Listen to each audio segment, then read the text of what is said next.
네, 목표가 설정하지 말라고 조금 아까 말씀을 드렸는데 또 목표가 설정 얘기가 나왔죠. 이게 습관입니다, 습관. 그죠? 오늘은 제가 이분에게 책을 보내드리도록 하죠. 꼭 책을 선물 받지 못하셨다고 하더라도 제가 작년 추석에도 이런 말씀을 드리지 않았나 생각이 드는데요. 꼭 추석 때 일독을 하겠다라는 목표를 한번 세워보세요. 그러면 아마 여러분들의 눈이 확 떠지지 않을까라는 생각이 듭니다. 그러면 이 종목의 특성을 한번 살펴보도록 하죠. 참 독특한 종목이고 재미난 종목입니다. 왜냐하면 정말 청개구리 같은 느낌이 들지 않습니까?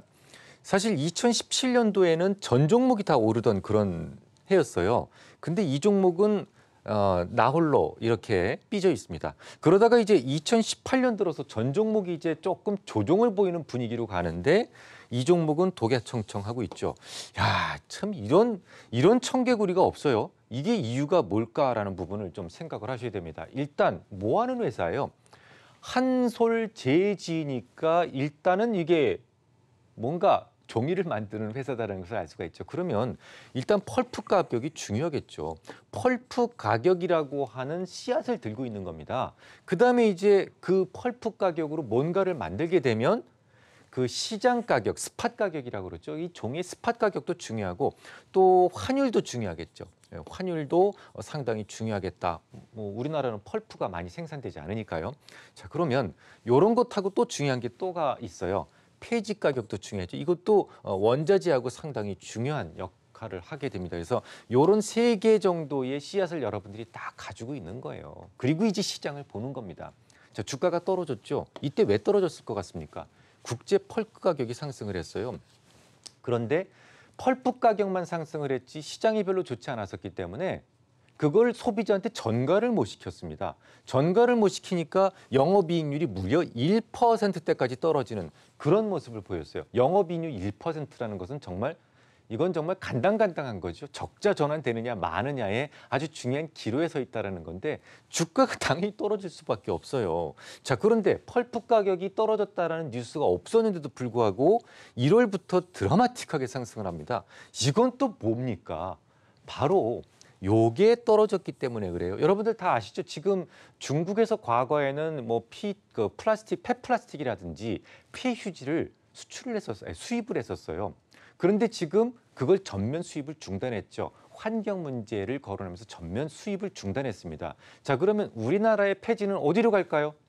갈 데가 없어요. 그래서 우리나라의 폐지는 우리나라에서 수요를 해야 되니까 이 폐지 가격이 떨어질 수밖에 없는 겁니다. 예를 들어서 골판지를 만드는 폐지는요. 키로당 150원 하던 것이 딱 1년 만에 이게 62원까지 떨어지게 됩니다.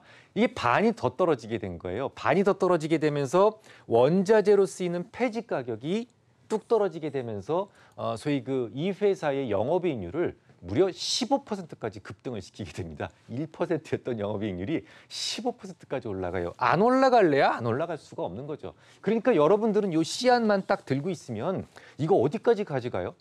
이거 어디까지 떨어질 거예요? 이건 여러분들이 그냥 알 수가 있다라는 거예요. 중국이 폐지를 수입을 중단해? 그럼 이 폐지 가격이 떨어지겠구나. 이거 모르셔도 상관이 없죠.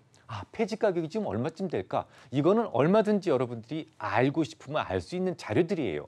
이런 것들을 통해서 여러분들이 주가가 상승할 것인지 떨어질 것인지를 알 수가 있다는 거예요. 다른 거 한번 볼까요? 지금 예를 들어서 아시아제지 같은 경우 더 많이 올라가죠. 왜 올라갈 것 같습니까? 이거는 골판지를 주로 만드는 회사예요. 그런데 골판지를 뭘로 만드냐면 골판지 폐지로 만듭니다. 근데 골판지 폐지 가격이 워낙 떨어지니까 골판지에 대한 활용도가 높은 회사일수록 더 많이 오르는 거예요. 그러면 또 이번에는 신대양지질 한번 볼까요? 이 회사도 골판지를 만드는 회사인데 이런 것들을 만드는 회사들이 주로 상승을 한다라는 거죠. 그러면 자, 이게 그러면 어디까지 상승을 할까가 굉장히 중요하죠. 지금 뭐 때문에 올랐다고 말씀드렸습니까? 지금 제가 뭐 때문에 이거 올랐다고 말씀드렸어요. 폐지. 그럼 폐지의 가격이 굉장히 중요하겠구나라는 것을 알 수가 있죠. 자, 폐지 가격을 한번 보세요.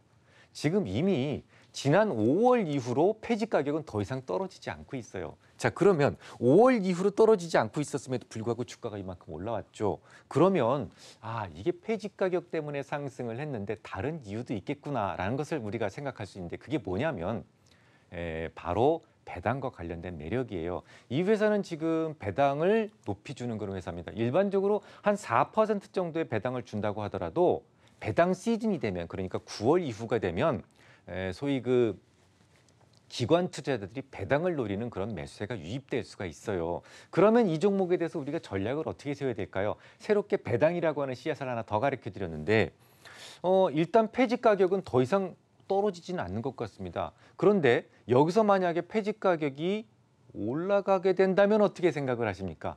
그럼에도 불구하고 이거 25,000원까지 갈 거야라는 목표가를 지키시겠습니까? 폐지 가격이 떨어져도 그런 일은 있을 수가 없다라는 겁니다. 지금 폐지 가격이 수평으로 가고 있는데 이게 만약에 폐지 가격이 오르는 쪽으로 간다면 주가는 떨어질 수밖에 없어요. 그러니까 이 종목은 이거 어디까지 가져가요? 이거 생각하지 마시고 일단 국내 폐지 가격 동향을 좀 살피시라는 겁니다. 그리고 또 중요한 게 뭐냐면 그러면 떨어지면 계속 떨어져야 되느냐?